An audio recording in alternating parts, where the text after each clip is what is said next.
चलो भाग एक बार थोड़ा सा देख लेते हैं, उसके बाद आगे बढ़ेंगे। नागरिकता किसमें है? जल्दी जल्दी। संघ,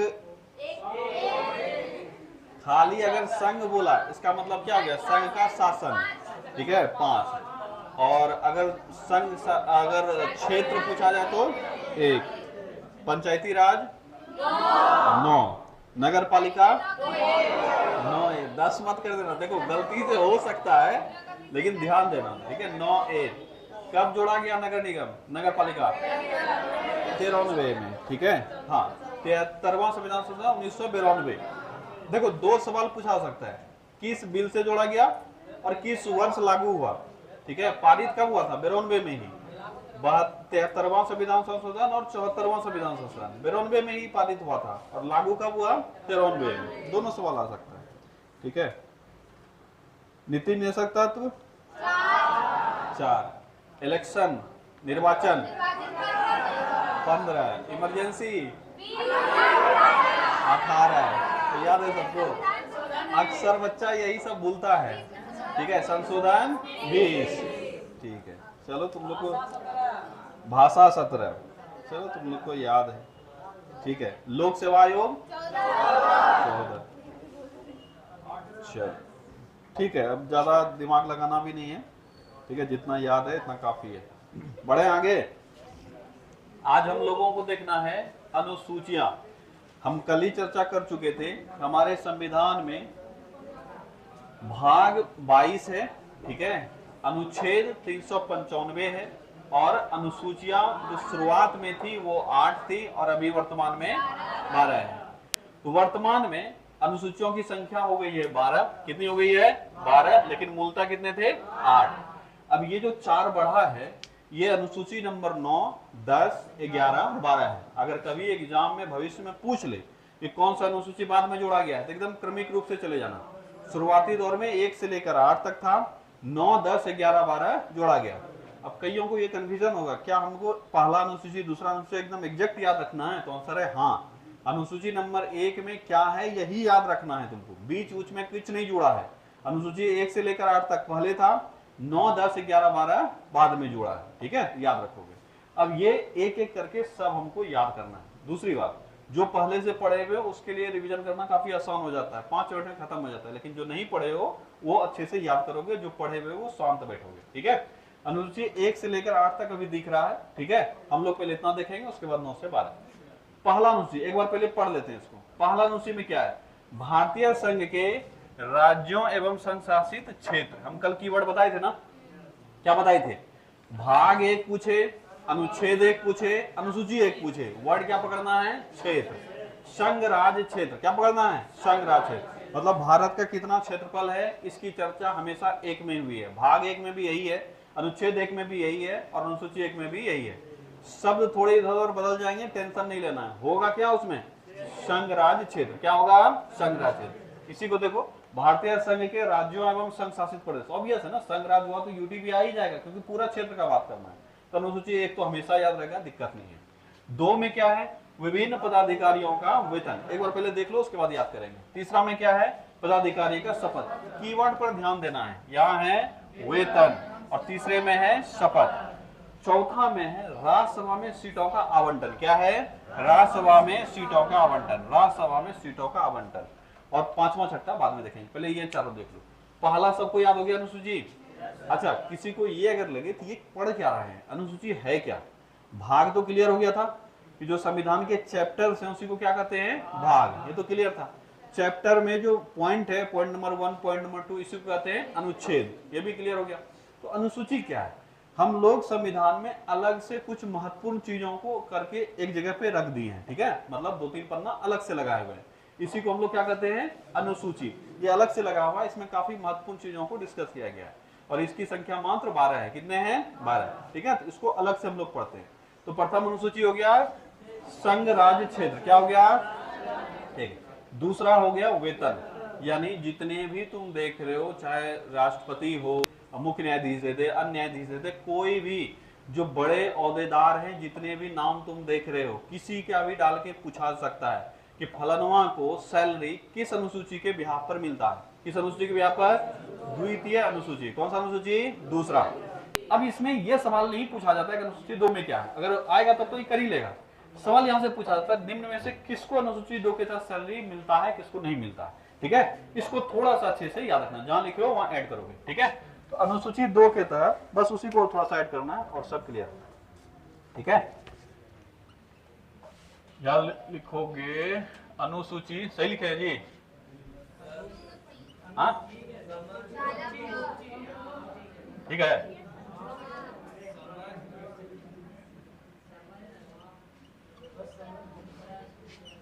अनुसूची 2 के तहत जो कुछ लोगों का नाम वर्णित है वो हम लोग याद रखेंगे। अनुसूची 2 के तहत सैलरी है, ये जानते हैं हम लोग। ठीक है, अब इतना सा याद रखना है, हम फिर बताएंगे कि हमको एक्चुअल में याद क्या रखना है, पहले जानना है इसमें एक्चुअल में किनको किनको सैलरी मिलने का चर्चा किया गया है। ठीक है, तो पहले हम लोग एक बार लिखेंगे किसको किसको है। क्या राष्ट्रपति है? तो हम लोग अनुसूची 2 के तहत जिनको सैलरी मिलता है उनके बारे में थोड़ा सा जानने का प्रयास करेंगे। राष्ट्रपति, राज्यपाल, राष्ट्रपति, राज्यपाल, पहला क्या है? राष्ट्रपति और राज्यपाल। इसके अलावे संसद के सदस्य यानी सांसद, क्या है? सांसद। सांसद में कौन कौन आएगा? सांसद में राज्यसभा, लोकसभा के सदस्य। ठीक है, सांसद, विधानमंडल। ठीक है, विधान मंडल। ठीक है, सांसद और विधान मंडल के सदस्य एवं अध्यक्ष उपाध्यक्ष। ठीक है, सदस्य एवं अध्यक्ष उपाध्यक्ष। बहुत भारी क्वेश्चन हो जाता है बाबू इस फील्ड का, लेकिन 2 ही चीज 3 चीज बताएंगे, पहले लिख लो, उसके बाद याद रखने के लिए और ये आंसर कर लोगे। ठीक है, कि सांसद जो भी होगा, सांसद नहीं संसद के सदस्य ना, इसको कहते हैं सांसद। तो संसद के सदस्य यानी एमपी और जो भी तुम्हारे विधानमंडल के सदस्य हैं यानी एमएलए, इन सभी की चर्चा की गई है इसमें। और इसके जो अध्यक्ष होंगे, लोकसभा अध्यक्ष, राज्यसभा अध्यक्ष, इन सबके अध्यक्ष और उपाध्यक्ष की भी चर्चा की गई है। ये दोनों क्लियर हो गया। इसके अलावे एक नाम अब जो तुमको याद रखना है वो है कैग। क्या है? कैग। क्या है? कैग। इतना सा याद रखोगे एग्जाम में काम चलेगा। एक और है कोर्ट, न्यायाधीश। क्या हुआ, कुछ बोल रहे हो क्या? ठीक है, इसके अलावे जो एक और याद रखोगे वो है सुप्रीम कोर्ट और हाई कोर्ट के न्यायाधीश। ठीक है, न्यायाधीश। ठीक है, सुप्रीम कोर्ट और हाई कोर्ट के न्यायाधीश। इतना चीज तुमको याद रखना है। अब इससे बाहर सवाल आते हैं जो वो समझना है। पहले याद रखो कि राष्ट्रपति, राज्यपाल, राष्ट्रपति राज्यपाल के बाद संसद विधानमंडल के सदस्य एवं अध्यक्ष उपाध्यक्ष, मतलब लोकसभा अध्यक्ष, राज्यसभा अध्यक्ष, ये सब। इसके अलावा कौन है? CAG, supreme court high court के न्यायाधीश। ठीक है, इतने लोगों को सैलरी मिलता है, इनकी चर्चा यहाँ की गई है। अब यहाँ पे 2-3 नाम जो तुमको याद रखने हैं, ये तो हो गया देखने के लिए और समझने के लिए। अब तुमसे एग्जाम में सवाल क्या आएगा? निम्न में से किसकी चर्चा अनुसूची 2 में नहीं है? और ये सवाल बहुत बार एग्जाम में अभी पूछा जा रहा है रिसेंटली 2-3 सालों में। ठीक है, तो याद रखोगे चर्चा नहीं, चर्चा नहीं। अब इसमें से बहुत हो सकता है ना, कुछ भी हो सकता है, चर्चा नहीं। अच्छा, इसके अलावा भी इसमें कोई है क्या? तो आंसर है हाँ। संसद भवन के जितने भी अधिकारी लोग होते हैं, विधानमंडल के जितने भी अधिकारी होते हैं, सबकी चर्चा की गई है। पर इसको छोड़कर जितनी चीजें हैं उन लोगों की चर्चा नहीं की गई। तो क्या एक एक हम याद रखेंगे? आंसर है नहीं। एग्जाम में क्या क्या पूछा जा सकता है? एग्जाम में सबसे पहले पूछेगा अटॉर्नी जनरल। क्या पूछेगा?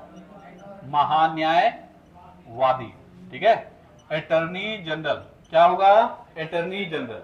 अटॉर्नी जनरल के अलावा तुमको एग्जाम में मिल सकता है सॉलिसिटर जनरल। क्या मिलेगा? Solicitor general. ठीक है, सॉलिसिटर। ठीक है, सॉलिसिटर जनरल, सॉलिसिटर जनरल। क्या मिलेगा? Solicitor general. ठीक है, सॉलिसिटर जनरल। अभी तुषार मेहता है सॉलिसिटर जनरल। इन सब की चर्चा नहीं हुई है। इसमें से एक तो अच्छे से याद रखना, कौन सा पूछा जाता है? महान्यायवादी। इसके अलावे पीएम, सीएम, ठीक है, या मंत्रिमंडल। ठीक है, मंत्रिमंडल के सदस्य। ठीक है, यही सवाल एग्जाम में आएगा। बोलेगा कि राज्य के मुख्यमंत्री की चर्चा की गई कि नहीं की गई है? तो आंसर करोगे नहीं की गई है। पीएम के सैलरी की चर्चा की गई कि नहीं की गई है? नहीं की गई है। एमपी के तौर पर अगर उनको सैलरी मिल रहा है तो उसकी चर्चा की गई है, पीएम की चर्चा नहीं की गई है। उपराष्ट्रपति की चर्चा की गई है कि नहीं की गई है? तो आंसर है उपराष्ट्रपति की डायरेक्ट चर्चा नहीं की गई है, राज्यसभा के अध्यक्ष के रूप में उनकी चर्चा की गई है। ठीक है, तो याद रखोगे एक नाम जो कि बार बार एग्जाम में पूछा जाता है, वो कौन है? महान्यायवादी। कैग की चर्चा की गई है। कैग हिंदी क्या बोलते हैं? कैग का नियंत्रक एवं महालेखा परीक्षक, नियंत्रक एवं महालेखा परीक्षक। आगे चल के पढ़ाएंगे कि दो पद होता है, ये दोनों अलग अलग पद है, एक है नियंत्रक एवं महालेखा परीक्षक और एक है महान्यायवादी। ये सरकार का वकील होता है। कौन? महान्यायवादी सरकार का वकील होता है, जब सरकार का काम करता है तभी उसको सैलरी मिलता है। ठीक है, और कैग जो होता है, कैग सरकार के खर्चों का जांच करता है। क्या करता है? सरकार के खर्चा का जांच करता है। आगे चल के पढ़ाएंगे इन सब के बारे में। तो याद रखना किसका किसका चर्चा नहीं है? महान्यायवादी, सॉलिसिटर जनरल ऑब्वियस इन्हीं के साथ आता है। ठीक है, पीएम, सीएम और मंत्रिमंडल। तीसरा में है शपथ। जितने भी लोगों का शपथ का चर्चा है, देखो ना, हम लोग बार बार बोलते हैं कि मान लो कोई चीफ जस्टिस बना तो इसको शपथ कौन दिलाएगा? ठीक है, हाँ ठीक है, वो अभी अलग से पढ़ेंगे। इन सारे शपथ की चर्चा हमको सिर्फ कीवर्ड पे हिट करना है बस, और ज्यादा कुछ नहीं। शपथ की चर्चा 3 में, शपथ की चर्चा अनुसूची 3 में, शपथ की चर्चा अनुसूची 3। अब भूल जाता है आदमी कि अनुसूची 2 में क्या था, अनुसूची 3 में क्या था। तो याद रखना, तुम शपथ तभी लोगे पहले पैसा पकड़ लोगे। ठीक है, अगर मान लो लड़का लड़की का शादी हो रहा है, लड़का को दहेज भी चाहिए होता है। अब तुम देखा होगा, तुम्हारे घर का भी बात होगा, ऐसा नहीं कि बाहर का ही बात हो, दहेज प्रथा खत्म हुई है पर हुई नहीं है। ठीक है, हकीकत यही है। पहले बाद में संबंध हो गया, जैसा जो चलेगा चलेगा। लड़का के पिताजी पहले ही बोलेंगे कि डेट देने से पहले पूरा पेमेंट हो जाना चाहिए। है बात सही कि गलत है? तुम्हारे भाई का विवाह हुआ होगा, बहन का विवाह होगा, किसी का भी हो, तुम ये कहानी सबका सुना होगा कि डेट देने से पहले क्या होना चाहिए? पैसा पूरा हो जाना चाहिए। काहे बाद में भरोसा नहीं रहता है। ये संविधान से ही चला आ रहा है। जितने भी ओहदेदार हैं, पहले बोला सैलरी पे बात करो, सैलरी आ जाएगा तभी शपथ लेंगे। शपथ ले लिया, इसका मतलब क्या? वो अपने कार्य के लिए मतलब पूरी तरह से क्या बोल सकते उसको, हाँ मतलब कार्य करने के लिए हो गया, वो कार्य करेगा बिना किसी दबाव का, बिना किसी भेदभाव का। ठीक है, इसलिए पहले वेतन पकड़ लेगा। ठीक है, तो याद रखना 2 और 3 में पहले कौन आएगा? वेतन, और उसके बाद क्या आएगा? शपथ। तो अनुसूची 1 का तो क्लियर है, संघ और राज्य क्षेत्र। अनुसूची 2 में क्या है? वेतन। अनुसूची 3 में शपथ। पहले वेतन ले लिया फिर शपथ। 4 में क्या है? राज्यसभा में किस राज्य से कितने सीट होंगे, इसका बंटवारा किया गया है। किस अनुसूची में? 4 में। राज्यसभा में वर्तमान में कितने सीट हैं? 250। कितने सीट हैं? 250। इस 250 में से 12 सीट ऐसे होते हैं जो कि मनोनीत होते हैं राष्ट्रपति के द्वारा। इसके बाद बच गए 238। कितने बच गए? 238। ये जो 238 सीट होते हैं ये चुना के आने वाले होते हैं। तो किस राज्य में कितना सीट होगा, इसका एक निर्धारण तो होना चाहिए। ये किसके हिसाब से निर्धारित होता है? अनुसूची 4 के हिसाब से। याद रखोगे, राज्यसभा में सीटों का आवंटन किसके अनुसार होता है? अनुसूची 4। अनुसूची 4, अनुसूची 4 में क्या है? राज्यसभा में सीटों का आवंटन। फिर से रिपीट करो। अनुसूची 1 संघ राज्य क्षेत्र। बस अरे समझना है हमको, एग्जाम में दिख गया मार के आ जाना सही होगा। दूसरा वेतन, तीसरा शपथ, और चौथा राज्यसभा में सीटों का आवंटन। राज्यसभा में सीटों का आवंटन। क्या ये चारों क्लियर हुआ? बढ़े आगे। अब 5 और 6 एक जैसा है। 5 और 6 एक जैसा है, एक ही चीज है दोनों में, 5 और 6 में। तो बोलोगे जब एक ही चीज है तो इसको अलग अलग क्यों किया गया? अलग अलग किया गया थोड़ा सा इंपॉर्टेंस देने के लिए। ठीक है, कि लाइन से सब खा रहा है, लेकिन समधी वाले जो होंगे वो आगे सोफा पे बैठेगा और रेस्ट लोग पीछे बैठेगा नॉर्मल प्लास्टिक कुर्सी पे। यही तो होता है। ठीक है, वही चीज यहाँ पे किया गया है। तो अनुसूचित जितने भी क्षेत्र हैं, ठीक है, जितने भी अनुसूचित क्षेत्र हैं, उन सबका चर्चा किया गया 5 में। किसमें किया गया है? 5। बताए थे ना कि एसटी वाला जो क्षेत्र होता है, उन क्षेत्रों का प्रशासन सामान्य तरीके से नहीं हो सकता, ये बताए थे। स्पेशली अगर देखोगे स्थानीय स्वशासन, स्थानीय शासन, हमारे यहाँ पंचायती राज व्यवस्था लागू है ना, सब चीज कानूनी रूप से चल रहा है। पर वहां लोकल गवर्नमेंट उन क्षेत्रों में जहां पे एसटी आबादी अधिक है, उनको क्या समझा पाना मुमकिन है कि ये मुखिया होगा, ये सरपंच होगा? वो कुछ नहीं मानेगा, उसका जो मुखिया सरपंच चल रहा है अपना कबीला वाला वही चलेगा, ठीक है। इसीलिए उन क्षेत्रों के प्रशासन के लिए कुछ विशेष उपबंध किए गए। अगर तुमसे ये भी सवाल पूछा जाए कि बताओ अनुसूचित क्षेत्र के लिए स्थानीय स्वशासन की चर्चा किसमें की गई है, देखना लिखा हुआ नहीं मिलेगा पर करना यही है। किसमें क्या गया है? 5 में। जितना भी भारत में जो अनुसूचित क्षेत्र है या अनुसूचित जनजाति क्षेत्र है, इन सभी में किस प्रकार से स्थानीय स्वशासन होगा या किस तरह से प्रशासन चलेगा, इसकी चर्चा 5 में की गई। लेकिन 4 राज्यों को छोड़कर, कितने राज्यों को छोड़कर? 4 राज्य, असम, मेघालय, मिजोरम, त्रिपुरा। बहुत अच्छे से याद रखना, यहां से काफी बार सवाल बनता है। कितने राज्यों को छोड़कर? 4 राज्य। पूरे देश में जितने भी अनुसूचित क्षेत्र या जनजातीय क्षेत्र हैं, उन सभी में जो स्थानीय स्वशासन होगा या जो स्थानीय प्रशासन होगा, इसकी चर्चा की गई है अनुसूची 5 में। किसमें की गई है? 5 में। 4 राज्य जो छोड़े गए हैं, असम, मेघालय, मिजोरम, त्रिपुरा, इन सब की चर्चा की गई 6 में। किसमें? 6 में। 5 और 6 याद हो गया। आए 7 पे। 7 सूची, 7 सूची, यही याद रखना है, 7 सूची। अब सूची तो अभी तक हम 2-4 बार चर्चा कर चुके होंगे, नहीं तो आगे चल के और भी चर्चा होगा कि सूची क्या है। सूची है शक्तियों का बंटवारा। क्या है? शक्तियों का बंटवारा। हमारे यहाँ 3 प्रकार की सूचियां हैं। कितने प्रकार की हैं? 3 प्रकार। एक को बोलते हैं संघ सूची, एक को बोलते हैं राज सूची और एक को बोलते हैं समवर्ती सूची। इसी को याद रखना है। 7 सूची, 7 में क्या है? सूची। अब सूची क्या है? शक्तियों का विभाजन, ठीक है। तो केंद्र एवं राज्यों के मध्य शक्तियों का बंटवारा किस अनुसूची में आता है? 7 में। किसमें आता है? 7। शक्तियों का विभाजन। शक्तियों का विभाजन कितने रूप में हुआ है? 3 रूप में। कौन कौन सा हो गया? संघ सूची, राज सूची और समवर्ती सूची। संघ सूची, राज सूची और समवर्ती सूची। अब यहाँ से सवाल सिर्फ यही नहीं पूछा जाता, ये तो सबसे बेसिक सवाल हुआ इससे कि बताओ शक्तियों का विभाजन किस अनुसूची में है? किस अनुसूची में? 7, अनुसूची 7। लेकिन जो शक्तियों का विभाजन है वो शक्ति से सवाल पूछा जाता है कि बताओ, 1-2 तो हम चर्चा कर चुके हैं, जैसे पुलिस पूछ ले, पुलिस किसका है? राज। इसको रटना नहीं है, इसको थोड़ा बहुत समझना है, अपने आस पड़ोस में देखना है और दिमाग में तब स्टोर करने का प्रयास करना है। कैसे याद करेंगे? जैसे रेलवे का वैकेंसी बिहार सरकार कितनी बार निकाली है? 1 बार भी नहीं। तो दिमाग में आना चाहिए ना कि रेलवे का जब भी चर्चा होता है, रेलवे मंत्रालय का चर्चा होता है ना, या केंद्र सरकार का चर्चा होता है, इसका मतलब रेलवे में बिहार सरकार का कुछ नहीं है। रेलवे किसका प्रॉपर्टी है? केंद्र का।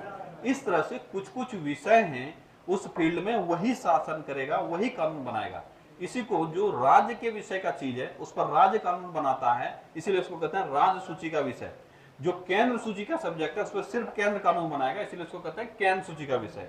और जो दोनों मिल के बनाएगा उसको कहेंगे समवर्ती सूची। क्या कहेंगे? समवर्ती सूची। अब सवाल इसमें कई पूछे जाते हैं। पहला तो ये पूछा जाएगा कि बताओ शुरुआती दौर में ऐसे कितने कानून थे जिस पर सिर्फ राज्य कानून बनाता था, जिस पर सिर्फ केंद्र बनाता था और जिस पर दोनों मिलकर बनाता था, और वर्तमान में कितने हैं? ये सब हमको याद करने हैं, ठीक है। तो साथ में कितनी सूचियां हैं? 3। पहला लिखे हैं राज सूची। क्या लिखे हैं? राज सूची। राज सूची में पहला सवाल तुमसे पूछा जाएगा कि राज सूची में मूल रूप से कितने विषय थे? क्या पूछा जाएगा?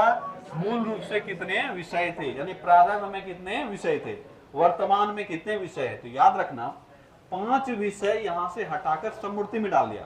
जो पहले राज्य का विषय था उसको हटाकर कहां डाल दिया गया? समवर्ती में। तो 5 विषय इससे हट जाएगा। तो प्रारंभ में था 66। कितना था? 66। 5 हट गया, कितना बच गया? कितना बच गया? 61। तो क्या सवाल पूछा जाएगा कि बताओ राज सूची में प्रारंभिक रूप से कितने विषय थे? कितने विषय थे? 66। वर्तमान में कितने हैं? 61। 5 जो हटा ये कहां चला गया? समवर्ती सूची में। 42वें संविधान संशोधन में। किस संविधान संशोधन में? 42वें संविधान संशोधन। कब हुआ था?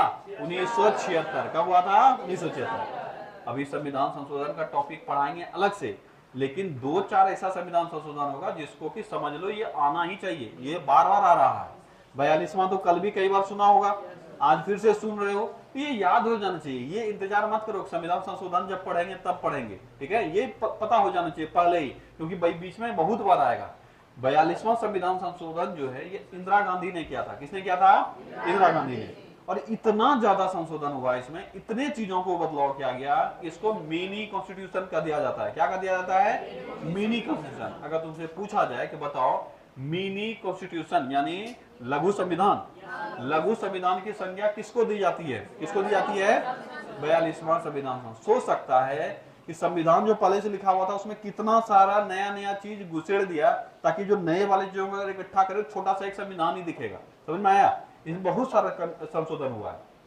और उसी में से राज्य सूची के 5 विषय को हटाकर कहां दे दिया गया? समर्थी सूची। कौन कौन वो विषय है आगे चल के हम लोग पढ़ेंगे, ठीक है। तो वर्तमान में राज्य सूची में कितने विषय है? 61। पहले कितना था? 66। याद रहेगा? मतलब मात्र 66 ऐसा टॉपिक है जिस पर सिर्फ राज्य सरकार कानून बना सकती है। देखो कितना मतलब आसान हो गया, ठीक है, कि राज्य सरकार के औकात कितने विषय में है? 66 विषय। इसी 66 चीजों पर कानून बनाएगा राज्य सरकार, इसके अलावा किसी पे कानून नहीं बनाएगा। इसी तरह से केंद्र के पास कुछ विषय हैं, पर केंद्र उससे बंधा हुआ नहीं है। केंद्र के पास कई और फंडे भी होते हैं, ऐसे नहीं तो वैसे, ठीक है। मतलब हम अपने घर में खाएंगे ही, पर अगर तुम्हारे घर में चले गए, अगर मान लो एक ही रोटी है, तुम्हारी मम्मी से हम भी मांगे और तुम भी मांगा, तो ज्यादा चांस किसका बनता है? मेरा ही बनता है। भले ही बेटा के लिए थोड़ा प्रेम ज्यादा जगेगा, पर जैसे पता चलेगा कि बेटा के सर आए हुए हैं तो ठीक है, तुम बाद में कुछ खा लेना ना, सर को दे दो, तो मेरा अधिकार थोड़ा सा ज्यादा बनेगा ही बनेगा, ठीक है, ऑब्वियस है। यही है केंद्र वाला। राज्य सूची के सब्जेक्ट में राज्य कानून बना रहा है, पर केंद्र अगर चला गया, हम बनाने का प्रयास करें, बनाएं क्या, तो मिलेगा परमिशन की नहीं मिलेगा? कुछ ना कुछ साधन रहेगा, भले ही छोटे मन से सही, लेकिन कभी ना कभी मिल जाएगा किसी न किसी तरीके से। आगे चल के पढ़ेंगे वो साधन कैसे मिलता है, वो अधिकार कैसे मिलता है। और अगर इस लिस्ट में कोई भी चीज आया ही नहीं, उस पर भी कानून कौन बनाएगा? केंद्र सरकार। कौन बनाएगा? केंद्र सरकार। तो केंद्र सरकार के जो हैसियत है वो काफी बड़े लंबे चौड़े हैं, राज्य सरकार सीमित है। राज्य सरकार के पास कितने औकात थे पहले? 66 विषय। वर्तमान में कितने हैं? 61। इससे बाहर कुछ भी नहीं, ठीक है। चलो अब एक महत्वपूर्ण विषय, इस पर आते हैं। पहले एक बार सारा का हम लोग क्या करते हैं, मतलब विषय देख लेते हैं कितना विषय था, ठीक है। उसी तरह से अगर संघ सूची का विषय पूछा जाए कि संघ सूची में प्रारंभ में कितने विषय थे, तो संघ सूची में कितने विषय थे प्रारंभ में? 97। कितने थे? 97। कितने विषय थे? 97। और वर्तमान में कितने हैं? 100। कितने हैं? 100। देखो यही एग्जाम में भी गलती होने के चांसेस रहते हैं, ठीक है। पूछा क्या है, जवाब क्या दे रहे हो, क्योंकि पढ़े हुए तो हो, आज के बाद जो नहीं भी पढ़ा हुआ वो सब पढ़े हो। जैसे मान लो कुछ बच्चा इसमें ऐसा है जो ऑलरेडी पढ़ चुका है, कुछ ऐसे हो जो अभी पहली बार पढ़ रहे हो, लेकिन आज के बाद तो सब एक ही तराजू पे हो। एग्जाम में गलती करने के चांसेस सबके बराबर है। पूछेगा कि प्रारंभ में कितने थे, मार दोगे वर्तमान, ठीक है। पूछेगा वर्तमान, मार दोगे प्रारंभ, इसलिए याद रखना जरूरी है, ठीक है। इसलिए हम बोलते हैं यहाँ पढ़ाने के बाद रूम पे फिर से एक बार देखो, याद करोगे नहीं तो याद होगा नहीं। अभी लगेगा कि याद हो गया, रूम पे फिर भूल जाओगे, ठीक है। तो 1-2 बार देखना जरूरी होता है। राज्य सूची में कितने विषय थे? 66। बचे कितने हैं? 61। संघ सूची में कितने विषय थे? 57। अभी कितने हैं? 100। अगर 100 ऑप्शन में नहीं मिले, 58 मिलेगा, 98। क्या मिलेगा? 98। इस चीज को बड़ा ध्यान से याद रखना। अगर 100 नहीं मिलेगा तो क्या मिलेगा? 98 मिलेगा। इस पर हम लोग कॉम्प्लिकेशन में नहीं जाएंगे कि कौन वो विषय था जिसको निरस्त कर दिया गया है, कौन वो है, हमको उससे मतलब नहीं है। अगर 100 मिल गया तो ठीक है, नहीं मिला तो क्या मिलेगा? 98। लेकिन प्रारंभ में हमेशा क्या याद रखोगे? 97। कितने याद रखोगे? 97। वर्तमान में कितने? 100। अगर 100 नहीं है तब क्या होगा? 98। लेकिन अगर 100 है तो 100% आंसर क्या लोगे? 100, ठीक है। चलो इसके बाद आते हैं समवर्ती सूची। समवर्ती सूची में पहले जितने थे उसमें 5 बढ़ गया। कितने बढ़ गए? 5, ठीक है। तो प्रारंभ में कितने थे? 47। कितने थे? 47। 5 बढ़ जाएगा, कितना हो जाएगा? 52। कितना हो जाएगा? 52। तो समवर्ती सूची में पहले था 47 और अब कितना है? 52। कितना है? 52। फिर से रिपीट करो। सूची क्लियर हो गया सबको? कितने प्रकार की सूचियां हैं? 3। एक है राज्य सूची, एक है केंद्र सूची और एक है समवर्ती सूची। राज्य सूची में पहले कितने विषय? 66। वर्तमान में कितने? 61। केंद्र सूची में पहले कितना? 97। वर्तमान में कितना? 100। और समवर्ती सूची में प्रारंभ में कितना? 47। वर्तमान में कितना? 52। क्लियर हो गया विषय? अगर कुछ ऐसा टॉपिक हो जो इस तीनों में वर्णित नहीं हो। केंद्र के अधिकार में कभी भी समवर्ती मत मारना, डिसाइड करके बताएंगे राज्य लेगा केंद्र लेगा, ऐसा कुछ नहीं होता है। अगर इसमें वर्णित नहीं है तीनों में से किसी में, तो सारे शक्ति किसका है? केंद्र। इसी को कहते हैं अवशिष्ट शक्तियां। क्या कहते हैं इसको? अवशिष्ट शक्तियां। अवशिष्ट समझते हो ना, जो छूट गया। अवशिष्ट मतलब क्या हुआ? जो छूट गया। अब आओ विषय पर। विषय क्या क्या रखना, तो कुछ प्रमुख विषय लिखे हुए हैं तुम्हारे नोट्स में। अगर हो सकता है एक दो नहीं होगा तो इसको नोट डाउन कर लोगे जो नहीं होगा। ध्यान दो, हम लोग सिर्फ रटेंगे नहीं, रटना तो है ही, सिर्फ रटेंगे नहीं बल्कि दिमाग को स्थिर रख के सोचने का प्रयास करेंगे। अगर तुमसे पूछ लिया कि बताओ स्थानीय स्वशासन किसके अंदर आएगा, हम पढ़े नहीं है अभी, मान लिए हैं एक मोटा मोटी, स्थानीय स्वशासन मतलब हो गया पंचायती राज व्यवस्था, किसके अंदर आएगा? राज्य के अंदर। कभी भी केंद्र इसको लेकर कोई कानून वगैरह नहीं बनाता है। जैसे इलेक्शन होगा कुछ होगा, कौन बनाता है? राज्य सरकार। इसी तरह का एक दो हाईलाइटेड टॉपिक है जो हम पहले ही बताए, जैसे पुलिस। क्या है? पुलिस किसका विषय है? राष्ट्र जी का। उसी तरह से 3-4 और है जिसको अच्छे से याद रखना चाहिए, उसके बाद हम लोग 2-4 बार पढ़ेंगे और याद रखने का प्रयास करेंगे। कृषि पशुपालन। क्या है? कृषि पशुपालन। देखो पहले वन भी आता था, वन जो जंगल देखते हो ये किसका विषय होता था? राज्य का। जो करे वन के बारे में जो नीति बनाना है राज्य बना सकता है, कोई दिक्कत नहीं है। लेकिन अब वन को हटाकर किसमें दिया है? समवर्ती में। किसमें दिया है? समवर्ती में। तो अब क्या बचा है इसमें? कृषि पशुपालन सिंचाई। राज्य में जितने भी काम हो रहे हैं कृषि को लेकर, पशुपालन को लेकर, सिंचाई को लेकर, राज्य अपने हिसाब से इस पर कानून बना सकता है। अब कई लोगों को यह भी कंफ्यूजन हो सकता है कि सर हम लोग तो केंद्र का भी योजना सुनते हैं, तो केंद्र कैसे बना गया? देखो ये विषय है राज्य का, पर केंद्र इसमें कुछ नहीं कर सकता है, ये नहीं हो सकता। केंद्र अपने पब्लिक के वेलफेयर के लिए कोई भी कानून बना सकता है, समझ में आया? उसी तरह से कुछ ऐसी चीजें हैं जो पब्लिक वेलफेयर में हम बना रहे हैं तो उसमें कोई बंदिश नहीं है, लेकिन ये जो मूल रूप से विषय होगा किसका होगा? राज्य सूची का। ठीक है, कृषि पशुपालन और सिंचाई। तुम्हारे एग्जाम में अगर पूछा गया किसका विषय है, तो राज्य सूची का। किसका विषय है? इसी तरह का एक आएगा लॉटरी। लॉटरी है केंद्र सूची का विषय। किसका विषय है? विषय है केंद्र सूची का। पर केंद्र सूची के अधीन रहते हुए भी राज्य परमिशन लेकर अपने हिसाब से नियमावली बनाता है। अभी जैसे देखोगे कई ऐसे राज्य हैं जहां पे लॉटरी व्यवस्था लीगल नहीं है। बिहार में शायद लॉटरी लीगल नहीं है। बंगाल जाओगे तो लॉटरी लीगल है, बिहार में है लीगल। बिहार में लॉटरी वगैरह नहीं देखो। बंगाल कभी गए हो तुम लोग? वेस्ट बंगाल कलकत्ता ऐसे लेके बैठा था रोड पे लॉटरी का टिकट, 10 रुपए 20 रुपए 50 रुपए 100 रुपए। खरीदे हो कभी लॉटरी का टिकट? भाग उतना अच्छे नहीं है तो खरीदोगे कहां? तो लॉटरी जो होता है, लॉटरी केंद्र सूची का विषय है। किसका विषय है? केंद्र सूची का। पर राज्य अपने हिसाब से उस पर अधिकृत रूप से कानून बना सकती है केंद्र से परमिशन लेके। इसीलिए तुम देखते हो, क्योंकि लॉटरी कोई अच्छी चीज तो है नहीं, केंद्र का विषय है, पर राज्य बोलेगा हम ये नहीं चाहते कि मेरे यहाँ लॉटरी हो, तो केंद्र क्या बोलेगा? जबरदस्ती आपको लॉटरी यहाँ सिस्टम चलाना पड़ेगा, यहाँ राज्य का मन चलेगा। इसीलिए केंद्र से परमिशन लेकर राज्य अपने यहाँ संचालित करती है। इसीलिए तुम देखा होगा वेस्ट बंगाल में लॉटरी खुलेआम बिकता है। ठीक है, वहां चलता है, कोई दिक्कत नहीं है, वहां अपने हिसाब से नियमावली भी बनता है। अगर तुमसे पूछा जाए कि लॉटरी किसका विषय है, क्या आंसर हो जाएगा? केंद्र सूची का। किसका विषय हो जाएगा? केंद्र सूची। चलो एक एक करके हम लोग विषय देखते हैं। राज्य सूची का पहला है स्थानीय शासन। ये तो एकदम 100% याद रहेगा। क्या कहाँ है राज्य सूची? लॉटरी कहाँ है? लॉटरी क्या बोल रहे हो? सट्टा और जुआ है, लॉटरी अलग है। सट्टा जुआ अलग है, लॉटरी अलग है। ठीक है, सट्टा और जुआ यहाँ ताश में 20-20 टका रख, ये होता है। लॉटरी एक इज्जत से खेला जाता है। ठीक है, चलो इधर कोई आदमी लॉटरी जीता है 3 करोड़ का केरल में, चलो आ जाओ, वो लॉटरी अलग है। चलो कृषि पशुपालन सिंचाई। कृषि पशुपालन सिंचाई किसका हो गया? राज्य सरकार। लोक स्वास्थ्य इसी के अंदर अस्पताल वगैरह भी सब आ जाएगा। ठीक है, तो अलग अलग कभी पूछ लेता है। नॉर्मल तरीके से जितना भी लोक स्वास्थ्य, इसीलिए तुम देखा होगा राज्य जो है वह स्वास्थ्य केंद्र खोलता है। क्या खोलता है? इसीलिए हम बोल रहे हैं कि थोड़ा सा अगर कंसस होके सब पढ़ोगे तो याद हो जाएगा, नहीं तब रटना पड़ेगा सब। तुम जैसे निकलोगे कई जगह देखता होगा बिहार लोक सेवा केंद्र, लोक स्वास्थ्य केंद्र, क्या देखता होगा?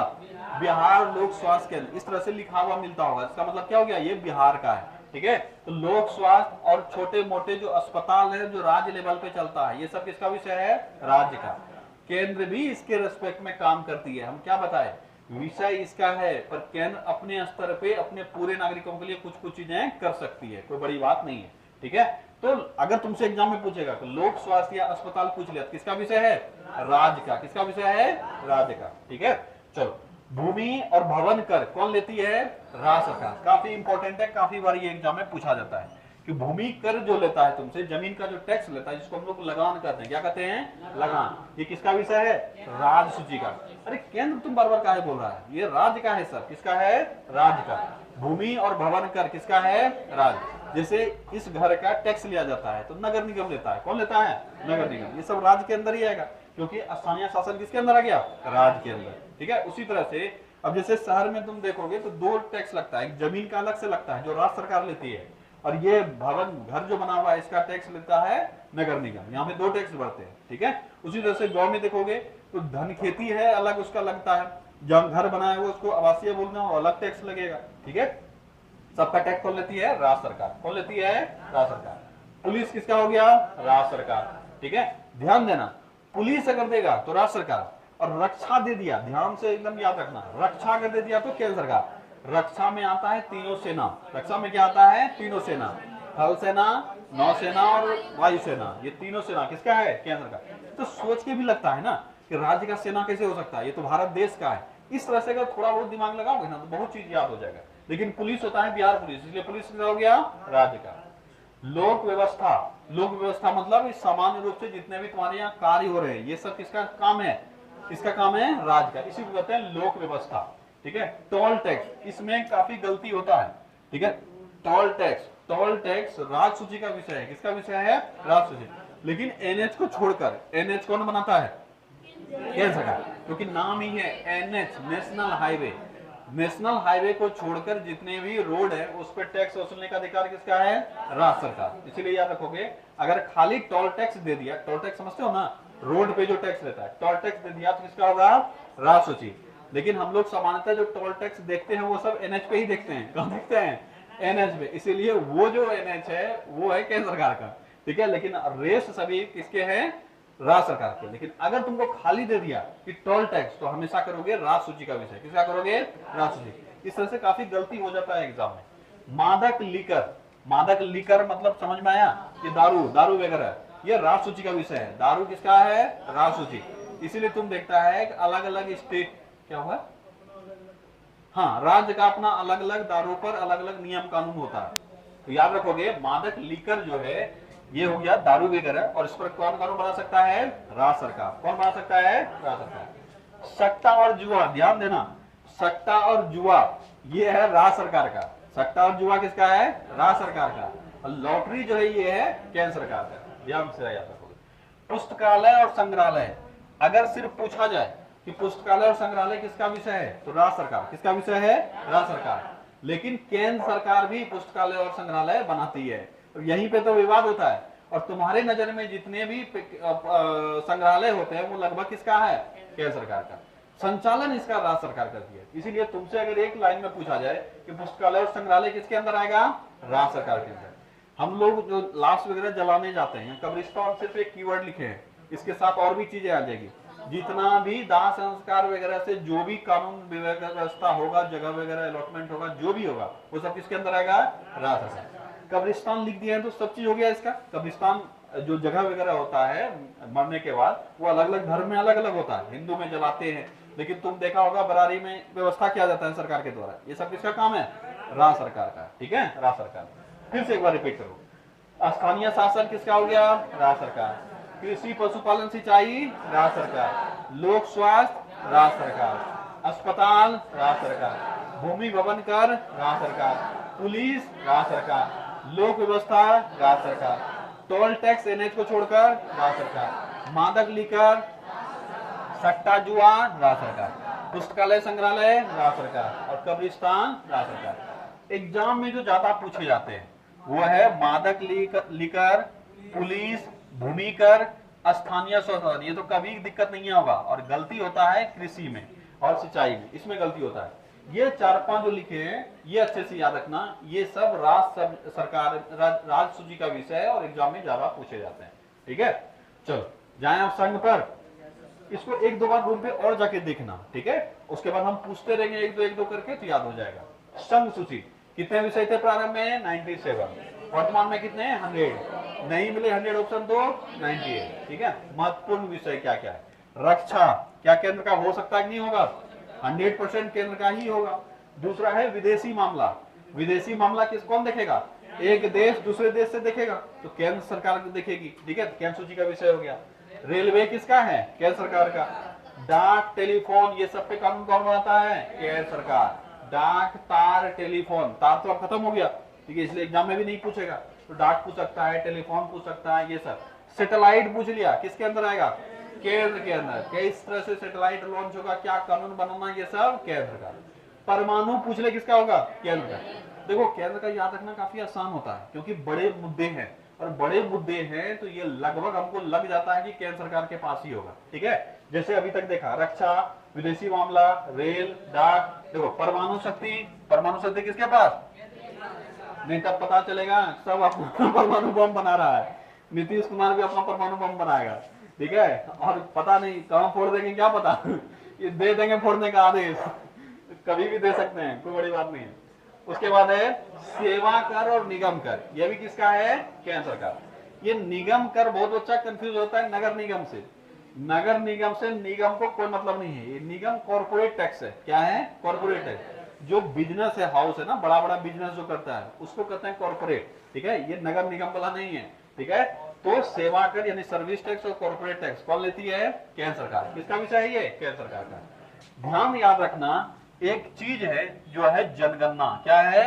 जनगणना। और एक चीज है जो है जनसंख्या नियंत्रण।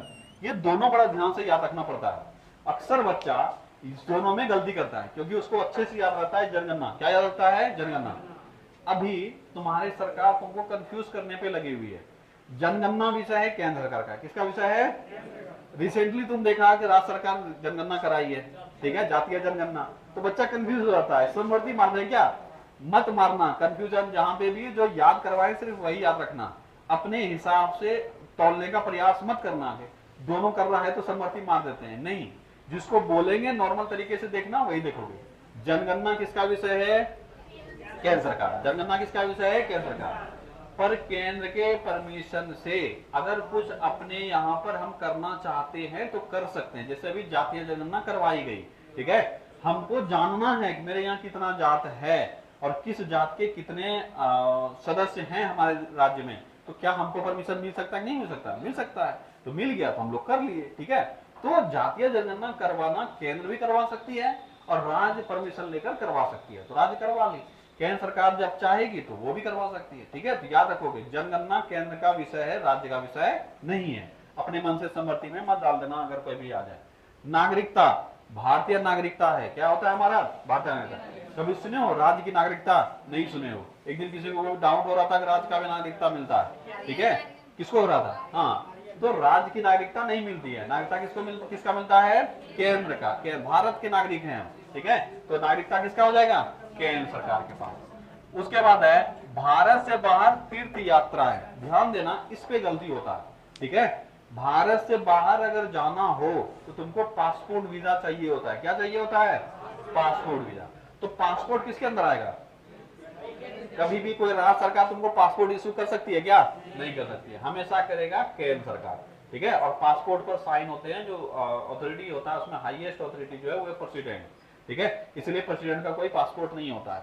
याद रखोगे, राष्ट्रपति को कौन पासपोर्ट जारी करेगा जी? वो तो खुद पासपोर्ट जारी करवाते हैं, ठीक है। तो किसी देश का जो राष्ट्रीय अध्यक्ष होता है उनका कभी भी पासपोर्ट चेक नहीं होता है, क्योंकि उनके पास पासपोर्ट है ही नहीं जब तक वो राष्ट्रपति पद पे रहेंगे। अब सोचो, कोई देश का राष्ट्रपति जा रहा है और एयरपोर्ट पर रोककर उनका चेकिंग हो रहा है, तो देश के लिए कितना बेइज्जती वाला सवाल है। इसीलिए किसी भी देश का हो, राष्ट्रपति जो होते हैं वो सबसे बड़े पद होते हैं, इसलिए उनका पासपोर्ट वगैरह नहीं जांच होता है, नहीं चेक होता है, ठीक है। तो पासपोर्ट वगैरह कौन जारी करता है? केंद्र, ठीक है। तो भारत से बाहर जाने के लिए तुमको चाहिए पासपोर्ट। इसमें से एक विषय जो खासकर पूछा जाता है वो है भारत से बाहर की तीर्थ यात्राएं। क्या पूछा जाता है? भारत से बाहर की तीर्थ यात्राएं। अगर जाना है तो केंद्र सरकार की परमिशन होनी चाहिए। अगर केंद्र सरकार कानून बना दी कि तुम नहीं जा सकते हो तो फिर नहीं जा पाओगे, तो केंद्र ही डिसाइड करेगा क्या करना है, नहीं करना है। राज्य कई बार इसमें भेज देता है, इसलिए हम लिखा दिए हैं, खासकर इसको याद रखोगे। राज्य कई बार अपने यहाँ पर कुछ ऑफर देकर भेज देता है, हम आपका खर्चा उठाएंगे। खर्चा वो जरूर उठाएगा, लेकिन जाना है नहीं जाना है, कैसे जाना है, ये नियम, इस पर कानून कौन बनाएगा? केंद्र सरकार। ठीक है। इसके बाद है आयुध। आयुध समझते हो? जितने भी डिफेंस सिस्टम है हमारे पास, हथियार वगैरह, ठीक है, मिसाइल, बॉम्ब, गोला बारूद, ये सब हुआ ना, गोला बारूद, ये सब यही होता है आयुध। क्या होता है? आयुध। आयुध नहीं सुने हो कभी? आयुध मतलब हो गया गोला बम बारूद। क्या हो गया? गोला बम बारूद। ठीक है। ये भी किसका विषय है? केंद्र का। किसका विषय है? केंद्र का। आयुध जो होता है वो किसका विषय है? केंद्र का। ठीक है। उसके बाद है शेयर बाजार। ऑब्वियस है, शेयर बाजार किसका होगा? केंद्र का। शेयर बाजार, सिक्योरिटी, ये सब कुछ दे दे, ठीक है, ये सब किसका होगा? केंद्र सरकार का। लॉटरी, जिसमें कंफ्यूजन होता है, लॉटरी किसका है? केंद्र सरकार। लॉटरी किसका है? केंद्र सरकार। बीमा किसका है? केंद्र सरकार। बीमा, जितने भी बीमा है ये सब कौन कौन बनाता है? केंद्र सरकार। NHW, NWH नहीं, NW, national waterways, national waterways, ठीक है, नेशनल वाटरवेज, ये सब किसके विषय है? केंद्र के विषय। खान, ध्यान देना, ये खान जो खदान हम लोग खोदते हैं, ये भी किसका विषय है?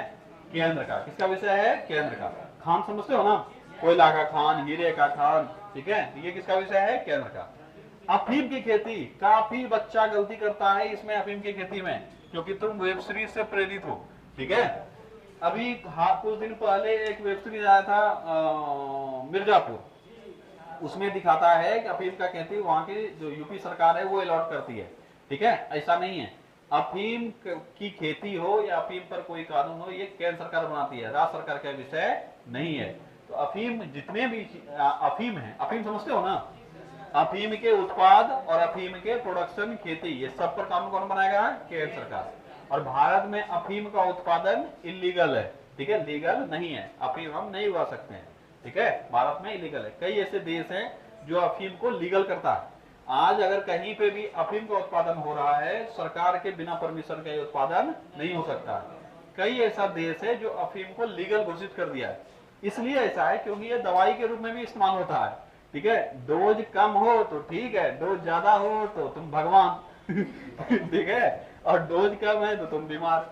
तो अफीम का प्रयोग कई दवाओं के निर्माण में होता है। इसीलिए कई ऐसा देश है जो बोलता है कि अफीम का उत्पादन सही है, कोई दिक्कत नहीं है, लेकिन ये गलत है, ठीक है। चलो, तो फिर से एक बार देखो संघ सूची का विषय: रक्षा, विदेशी मामला, रेल, डाक, टेलीफोन, परमाणु शक्ति, सेवा कर, जनगणना, नागरिकता, भारत से बाहर तीर्थ यात्राएं, पासपोर्ट वगैरह कुछ दे दे, सब इसी में डाल दोगे।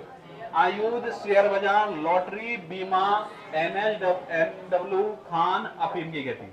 अब मुख्य रूप से ये सब पूछा जाता है, लेकिन ये सब याद रहता है बच्चों को। कंफ्यूजन किसमें होता है?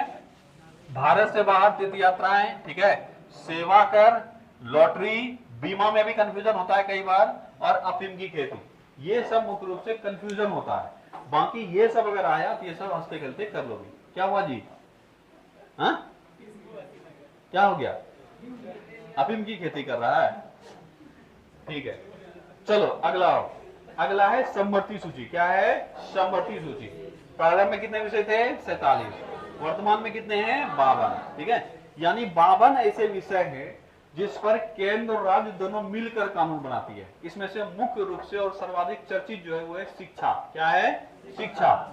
शिक्षा तुम देखा होगा, अभी थोड़ा दिन पहले भी हम चर्चा किए होंगे, ये सामान्यतः शिक्षा का जो बजट बनता है, जो खर्च होता है, उस पे केंद्र और राज्य का जो रेशियो है वो 60-40 का है। क्या है?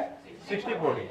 60% खर्चा केंद्र उठाती है और 40% राज्य उठाती है, तो दोनों मिलकर काम कर रहा है, ठीक है। तो इसी को कहते हैं समवर्ती सूची। क्या कहते हैं? समवर्ती सूची। और बताए कि 42वें संविधान संशोधन 1976 में 5 विषय, कितने विषय है? 5 विषय राज्य सूची से उठाकर कहां डाल दिया गया है? केंद्र सूची में। तो वो जो 1976 में 42वें संशोधन से राज्य सूची से इसमें डाला गया, मतलब समवर्ती में डाला गया, वो पांचों का अच्छे से याद रहना चाहिए। शिक्षा, वन, वन्य जीव व पक्षी संरक्षण, ठीक है, मापतौल और न्याय प्रशासन, ये पांचों अच्छे से याद रखना, यहाँ से डायरेक्ट सवाल आता है। और मुख्य रूप से ये जो 3 है, ये 3 से काफी सवाल आता है। शिक्षा, वन, वन्य जीव, ये एक ही है, वन्य जीव और पक्षी संरक्षण, ये दोनों एक ही है, ठीक है। मापतौल और न्याय प्रशासन, जितने भी कोर्ट वगैरह हैं, ठीक है, इसमें से हाई कोर्ट और सुप्रीम कोर्ट तुम जानते हो ये केंद्र का विषय है, ठीक है, इस पर केंद्र कानून आती है। लेकिन नीचे वाला जो प्रशासन जितना भी है ये सारा कौन देखता है? राज्य। कौन देखता है? राज्य। इसी को कहते हैं न्याय प्रशासन। तो न्याय प्रशासन किसका है? समवर्ती सूची का। किसका है? समवर्ती सूची। फिर से रिपीट करते हैं, ठीक है। शिक्षा, वन, वन्य जीव, पक्षी संरक्षण, मापतौल और न्याय प्रशासन। फिर से रिपीट करो, शिक्षा, वन, वन्य जीव, पक्षी संरक्षण, मापतौल और न्याय प्रशासन। वन मतलब हो गया जंगल, वन मतलब क्या हो गया? जंगल। और वन्य जीव हो गया जंगल में रहने वाले जीव, वाइल्ड लाइफ, ठीक है। तो वन्य जीव और पक्षी संरक्षण ये भी समवर्ती सूची का विषय है। पांचों याद हुआ? शिक्षा, वन, वन्य जीव, मापतौल और न्याय प्रशासन। ये पांचों चीज पहले था राज्य सूची में। कहा था? राज्य सूची में। उठाकर अब कहां डाल दिया गया? समवर्ती सूची में। ये पांच तो अच्छे से याद रखना है। इसके अलावा समवर्ती सूची में है दंड विधि। क्या है? दंड विधि। दंड विधि, दंड विधि का मतलब क्या हो गया? कि कैसे सजा मिलेगा उसका तरीका। तो ये भी समवर्ती सूची का विषय है। दूसरा है विवाह और विवाह विच्छेद। विवाह और विवाह विच्छेद मतलब शादी विवाह और डाइवोर्स, ये जो फील्ड है ये भी किसका है? समवर्ती सूची का। किसका है? समवर्ती सूची। उसके बाद है जनसंख्या नियंत्रण। काफी इंपॉर्टेंट है और एग्जाम में ये सवाल इस बार फिर पूछा जाएगा और तुम लोग गलती करके आओगे। जनसंख्या नियंत्रण सबको याद रहता है जनगणना। जनगणना है केंद्र का। जनगणना किसका है? केंद्र का। जनसंख्या नियंत्रण किसका है? समवर्ती सूची। जनसंख्या नियंत्रण समवर्ती मतलब जनसंख्या नियंत्रण के लिए केंद्र भी कानून बनाएगी और राज्य भी कानून बनाएगी, ठीक है। तो याद रखोगे जनसंख्या नियंत्रण केंद्र और राज्य दोनों का है, इसलिए समवर्ती। इसके बाद है जन्म मरण पंजीकरण। किसका है? जन्म मरण पंजीकरण। इस पर भी दोनों कानून बना सकता है केंद्र सरकार और राज्य सरकार दोनों, जन्म मरण पंजीकरण जो है। लेकिन जहां मरोगे, जहां दफनाया जाएगा वो किसके विषय में आता है? राज्य के विषय में आता है। लेकिन पंजीकरण पर दोनों कानून बना सकता है, राज्य और केंद्र दोनों, ठीक है। फिर से रिपीट करो, समवर्ती सूची में वर्तमान में कितने विषय है? 52। कितने विषय है? 52।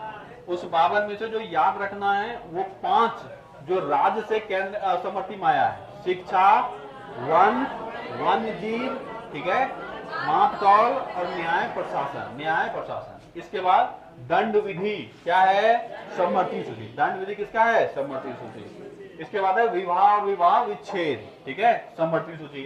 जनसंख्या नियंत्रण सबसे इंपॉर्टेंट तो यही है। ये 5 में से ये 2-3 अच्छे से याद रखोगे, उसके बाद जनसंख्या नियंत्रण। ये 4 ही सवाल इससे बार बार पूछा जाता है। पढ़ना तो सब है लेकिन उसको अच्छे से याद रखना है जो बार बार एग्जाम में आता है। जनसंख्या नियंत्रण काफी इंपॉर्टेंट है, याद रखोगे। समवर्ती सूची और जन्म मरण प्रमाण पत्र जो क्या बोलते हैं इसको, पंजीकरण होता है, इस पर भी कौन कानून बनाएगा? दोनों, राज्य और केंद्र दोनों। ये भी समवर्ती सूची का। चलो उसमें कुछ हम लोग ऐड कर लेते हैं। निकालो वो सूची।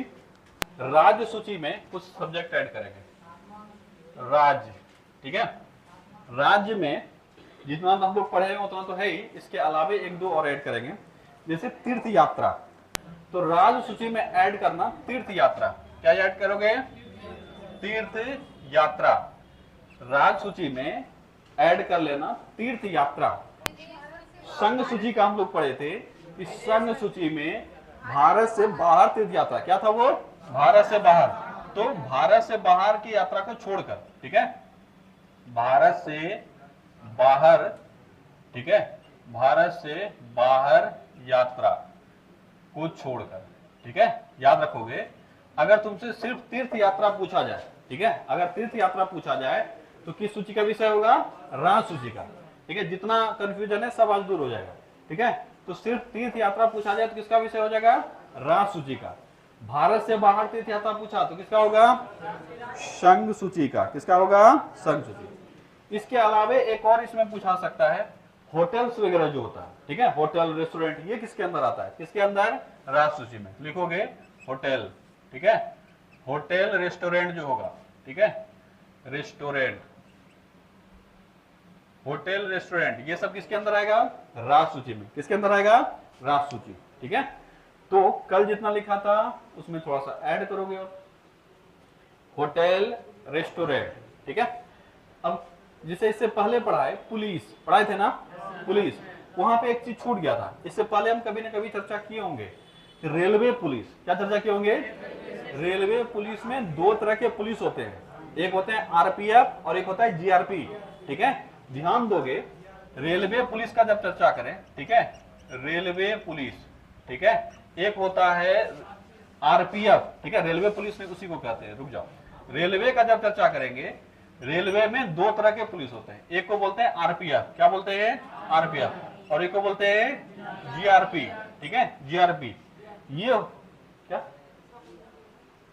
ठीक है, एक होता है आरपीएफ और दूसरा होता है जीआरपी। आरपीएफ का फुल फॉर्म क्या हो गया? रेलवे, ठीक है, रेलवे प्रोटेक्शन, ठीक है, प्रोटेक्शन फोर्स, ठीक है, रेलवे प्रोटेक्शन फोर्स। अब ये जो आरपीएफ है ये हो गया आरपीएफएस, क्या हो गया है? आरपीएफएस। ये करंट अफेयर्स का चीज था 2022 या 23 में, नाम इसका बदला था तो करंट अफेयर्स का चीज था। आरपीएफ जिसको जानते थे वो हो गया आरपीएफएस, रेलवे प्रोटेक्शन फोर्स सर्विस। क्या हो गया? Railway protection force service. दिक्कत नहीं है, अभी भी हम लोग इसको क्या कहते हैं? रेलवे प्रोटेक्शन फोर्स ही कहते हैं। कुछ चीजें बदले हैं, जैसे पहले होता था गुड्स गार्ड, होता था ना, अब गुड्स गार्ड नहीं होता है, अब वो हो गया ट्रेन मैनेजर, उसके शब्दावली को चेंज कर दिया गया। अब जो होते हैं गुड्स गार्ड नहीं कहते हैं, वो क्या कहते हैं? Train manager. वैसे आरपीएफ का नाम बदल के क्या कर दिए हैं? आरपीएफएस, तो रेलवे पुलिस प्रोटेक्शन सर्विस। लेकिन आज भी हम लोग इसको क्या बोलते हैं? आरपीएफ ही बोलते हैं। ठीक है, दूसरा होता है जीआरपी। क्या होता है? GRP, government railway police. क्या होता है ये? गवर्नमेंट रेलवे, ठीक है, पुलिस। ठीक है, गवर्नमेंट रेलवे पुलिस। क्या होता है ये? Government railway police. तो याद रखोगे ये आरपीएफ जो है यह है संघ सूची का विषय, क्योंकि ये रेलवे का संपत्ति है। किसका हो जाएगा ये? संघ का। किसका हो जाएगा? संघ सूची का। लेकिन ये गवर्नमेंट रेलवे पुलिस जो है ये रेलवे पुलिस है, ये रेलवे फोर्स है। हम लोग पढ़ेंगे और समझेंगे भी तभी याद रहेगा। ये है फोर्स। फोर्स मतलब हम लोग समझता आर्मी वाले को कहते हैं ना जी। अगर देखोगे फोर्स हम लोग कॉमन वर्ड जो यूज करते हैं वो आर्मी के लिए बोल देते हैं, फोर्स है। और पुलिस जो हमारे पास रहता है, तो यहां भी हम वही लॉजिक लगा के याद करने का प्रयास करेंगे।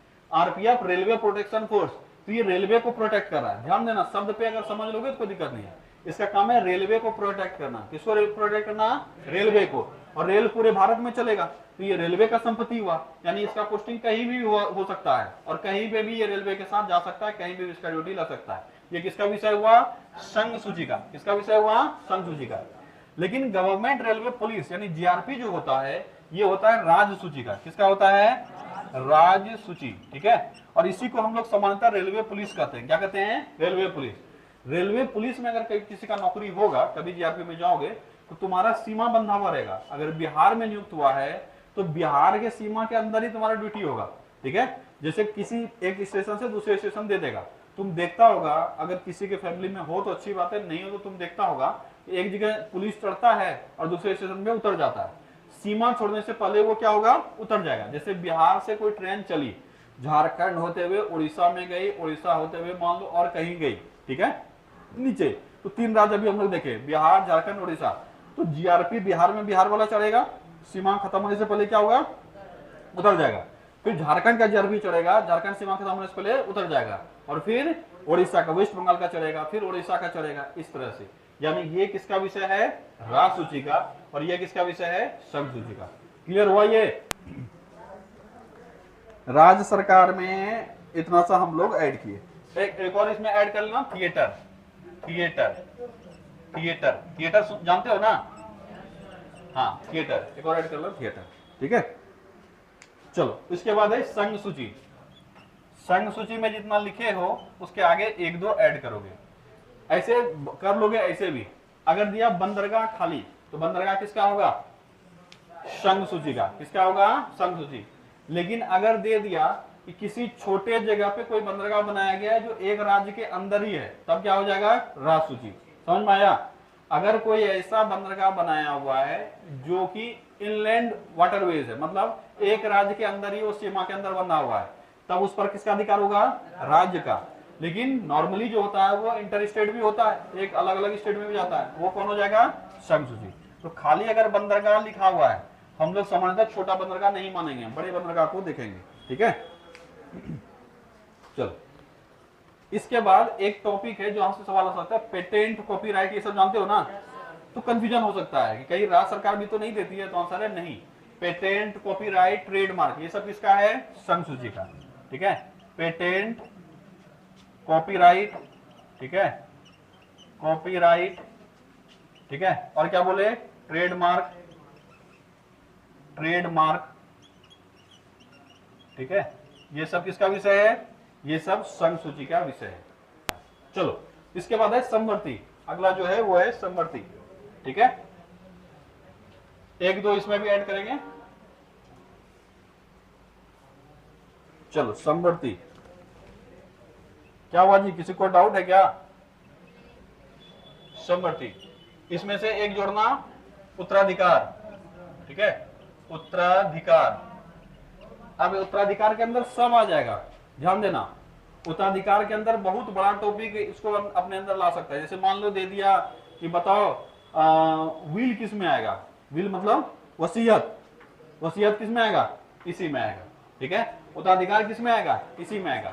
एक चीज का इसमें जो वसीयत बनेगा या उत्तराधिकारी होगा या जमीन का हस्तांतरण होगा, इसमें बहुत सारा चीज आता है। ठीक है, तो एक चीज नहीं आएगा, वो है कृषि भूमि। क्या होगा? कृषि भूमि। ठीक है, कृषि भूमि पर दोनों कानून नहीं बना सकता है, लेकिन सामान्यतः जो उत्तराधिकार अधिनियम होगा या उत्तराधिकारी कैसे बन सकता है, हिंदू में उत्तराधिकारी अधिनियम अलग होता है, मुस्लिम में अलग होता है। तो ये सारे जो अधिनियम है, इस पर कानून बनने का अधिकार दोनों के पास होता है, केंद्र और राज्य दोनों पर। इसलिए उत्तराधिकार अगर पूछे या वसीयत पूछे, सब क्या हो जाएगा? समवर्ती। क्या हो जाएगा? समवर्ती। ठीक है, अगला लिखो, अगला लिखो, अनुबंध। अनुबंध मतलब कॉन्ट्रैक्ट जो होता है ना, कॉन्ट्रैक्ट, ये भी किसके अंदर आता है? समवर्ती के अंदर आता है। ठीक है, समवर्ती। इसके बाद है ट्रस्ट। ट्रस्ट, ये भी पूछा जा सकता है एग्जाम में। ट्रस्ट, ट्रस्ट से संबंधित जो भी चीजें होंगे, ट्रस्ट, ट्रस्टी, ये सब किसका विषय हो जाएगा? समवर्ती का। ठीक है, समवर्ती का। तीन चीज हम लोग एक साथ ले लेंगे। खनाबदोष समझते हो? खनाबदोष नहीं जानते हो? घुमंतु भटिया नाम नहीं सुने हो? ठीक है, तो याद रखोगे, इस पर भी दोनों कानून बना सकता है, केंद्र सरकार और राज्य सरकार दोनों मिलकर बनाएगा।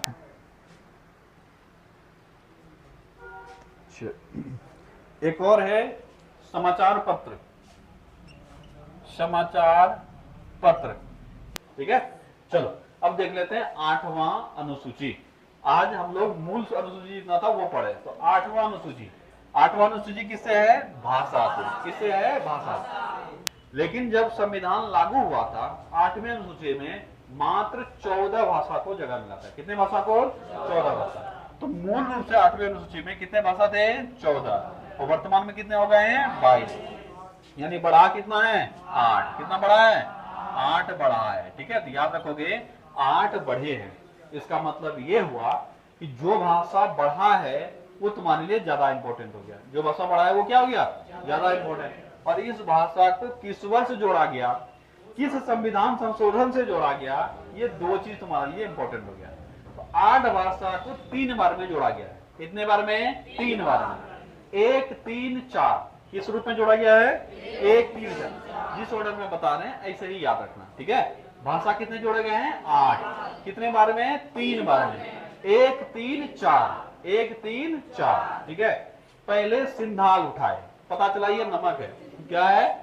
सिंधा उठाए तो पता चला ये क्या है? नमक है। तो पहले सिंधी, पहले सिंधी, फिर नमक। ठीक है, पहले सिंधा उठाया था ना, पता चला ये नमक है। ठीक है, तो पहला भाषा जो जोड़ा गया था वो है सिंधी। दूसरा भाषा में, दूसरा बार में 3, और वो है नमक। क्या है वो? नमक। ठीक है, नेपाली, मणिपुरी, कोंकणी, काफी काम आएगा, याद रखना। तो पहला सिंधा अकेला था, उठाए तो पता चला ये नमक है। क्या है? नमक है। तो पहला भाषा जोड़ा गया वो सिंधी, पहला सिंधी। सिंधी, वो सिंधा नमक खाते, देखो ना, ये सब जानते हो, यही क्या हो ना सब। ठीक है, तो सिंधा नमक होता है। ठीक है, नहीं ऐसा हो कि सिंधा सिंधा क्या बोल रहा है, ये तो सिंधी है। ठीक है, तो याद रखना, सिंधी अकेले आया था। सिंधी क्या है? वो था अकेले। वापस जब उठाए तो क्या पता चला ये क्या है? नमक है। तो इसके बाद आएगा 3। ठीक है, 2 तो हो गया, 3 नेपाली, मणिपुरी, कोंकणी। इसके बाद कितना जोड़ा गया? 4 बोडमास। क्या जोड़ा गया? बोडमास। बोडो, डोगरी, मैथिली और संथाली। ठीक है, बोडमास, बोडो, डोगरी, मैथिली, संथाली। ठीक है, जो पहली बार पढ़ रहे हो उसको ये सब काम आएगा, ठीक है। पहली बार सिंधा, उसके बाद नमक, तो 2 तो क्लियर हो गया, जो बचा वो सब तो तीसरे में आएगा, ठीक है। और वो है बोर्ड मास। क्या है? बोर्ड मास। बोडो, डोगरी, मैथिली, संथाली। अब देखो फिर से जोड़ा गया भाषा। सिंधी को उसको 21वां संविधान संशोधन, सिंधी को किससे? 21वां संविधान संशोधन। किस वर्ष? 1967, ठीक है। अब ये चीज अभी जो याद करोगे ना, जब संशोधन पढ़ाएंगे तभी उसको मजा आएगा, ठीक है। क्योंकि ये एग्जाम में संशोधन पूछे जाते जो है, उसमें से संशोधन पढ़ने से पहले 5-7 संशोधन पढ़ लोगे, उसी से सवाल बार बार आते हैं। संशोधन जो बच्चा नहीं भी पढ़ा है फिर भी वो कुछ क्वेश्चन कर लाता है। कैसे कर लेता है? यहीं से। अभी 42वां संविधान संशोधन पढ़ा दिए, ठीक है। इसके पहले और कुछ पढ़ाए थे, 73वां संविधान संशोधन पढ़ाए, पंचायती राज व्यवस्था 74वां पढ़ाए, ठीक है। तो कुछ संविधान संशोधन तुम ऑलरेडी पढ़े हुए हो, बिना पढ़े हुए, ठीक है। उसी तरह से यहाँ तुम 3 पढ़ लोगे, 21वां, 71वां और 92वां। 21वां, 71वां, 92वां, 21वां, 71वां और 92वां। तो 21वां संविधान संशोधन हुआ था 1967 में। कब हुआ था? 1967। किस भाषा को जोड़ा गया? सिंधी। सबसे पहले आया सिंधी, और सिंधी क्या निकल गया? नमक। तो दूसरा बार 71वां संविधान संशोधन में नेपाली, मणिपुरी, कोंकणी, और 71वां संविधान संशोधन हुआ 1992। ध्यान देना, ये थोड़ा सा यहाँ खेल गया तुम्हारे साथ, ठीक है। 71वां संविधान संशोधन 92 में, और 92वां संविधान संशोधन 92 में नहीं, ठीक है। 92वां संविधान 2003। कब हुआ? 2003, ठीक है। तो याद रखोगे 71वां संविधान संशोधन कब हुआ? 1992। और 52वां संविधान संशोधन कब हुआ? 2003। कब हुआ? 2003। फिर से रिपीट करते हैं। 8वां अनुसूची में कितने भाषा हैं? पहले तो यही याद रखोगे, भाषा कितने हैं। मतलब 8वें अनुसूची में है क्या? भाषा। 8वें में है भाषा, 8वें में भाषा। कितने भाषा? 22। वर्तमान में है 22, मूल में कितने थे? 16। कितने जोड़े गए? 8। ये 8 क्या क्या है? सिंधी, नमक, बोडमास। सिंधी, नमक, बोडमास। सिंधी, नेपाली, मणिपुरी, कोंकणी, बोडो, डोगरी, मैथिली, संथाली। ये 8 भाषा हो गया। सबसे पहले किसको जोड़ा गया? सिंधी को। किस संविधान संशोधन में? 21वां में। किस वर्ष? 67 में। फिर आया नमक, नेपाली, मणिपुरी, कोंकणी। किस संविधान संशोधन में? 71वां। कब? 92 में। उसके बाद आया 4 भाषा, बोडमास, बोडो, डोगरी, मैथिली, संथाली। किस वर्ष? 2003 में। कौन सा संविधान संशोधन? 92वां, ठीक है। बहुत इंपॉर्टेंट है ये, और यहाँ से सवाल काफी बनते हैं, इसलिए अच्छे से याद रखोगे। क्या याद हुआ? रूम पे जाके फिर से इसको इत्मीनान से देखना, देखा जरूर करो क्लास के बाद रूम पर, तभी ये दिमाग में अटकेगा। कुछ बच्चा इसमें से ऐसा है जो यहीं के भरोसे रह जाता है। अब देखो, जिसका दिमाग काफी तेज है वो रह जाओगे तो दिक्कत नहीं होगा, अगर इस सप्ताह बाद भी पलट के देखोगे तो रिवाइज हो जाएगा। लेकिन सब बच्चे का दिमाग एक जैसा तो नहीं होगा, कि कोई ऐसा होगा जो कल ही भूल जाता होगा। उसको देखना जरूरी है। रूम पे जाके 10 मिनट लगेगा, पलटा के देख लिया करो। क्या यहां से लेकर यहां तक किसी को कोई समस्या?